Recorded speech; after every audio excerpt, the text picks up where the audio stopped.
So guys good morning. అమ్మో బయలుదేరుతున్నారు.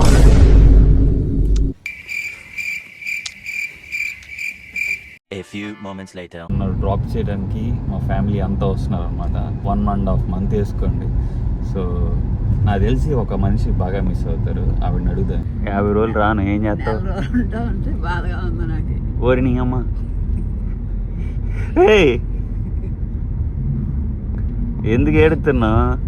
నేర్చుకోవటానికే వెళ్ళేది. Hello guys, నమస్తే. నేను మీ ఫ్లెక్స్ అంతరమని. అయ్యి బాబోయ్, మా అమ్మ చాలా ఎమోషనల్ అయిపోయింది సాని. ఒక 50 రోజులు బయటికి వెళ్ళిపోతున్నానంటే, అది కూడా కంట్రీ దాటి బయటికి వెళ్తున్నానంటే చాలా ఎమోషనల్ అయింది. గట్టిగా చెప్పుకోవాలంటే ఐసిఎన్ కాంపిటీషన్ ఆడేటప్పుడు కూడా మా అమ్మ హైదరాబాద్ నాతో పాటే నేను ఎక్కడ ఇబ్బంది పడిపోతానా అని చెప్పేసి ప్రిప్పుల్ ఆఫ్ కుకింగ్ మొత్తం కాంపిటీషన్ కి సంబంధించింది అంతా దగ్గరుండి చూసుకుంటూ చేసింది. ఆల్మోస్ట్ 10 సంవత్సరాల తర్వాత అనుకుంటా కొంచెం ఎమోషనల్ అయిపోయింది. ఎందుకంటే ఇన్ని రోజులు దూరంగా ఉంటాం. మనమైతే ఇప్పుడు విజయవాడ నుంచి బెంగళూరు అయితే వెళ్ళబోతున్నాము. అక్కడ చాలా చాలా లేఓవర్ ఉంది. ఎందుకంటే సౌత్ ఏషియా కంట్రీకి వెళ్ళాలంటే గట్టిగా లేఓవర్ ఉంటది. నా బ్యాగేజ్ అయితే ఇచ్చేసి ఒక ₹2 కట్టి లాంజ్ లోకి వెళ్ళి మంచిగా గట్టిగా తిని గేట్స్ ఓపెన్ అయ్యేంత వరకు ఇక్కడే కొంచెం టైం పాస్ చేశాను వాకింగ్ చేసుకుంటూ. నా ఫ్లైట్ వచ్చేసి 11:45 అనమాట.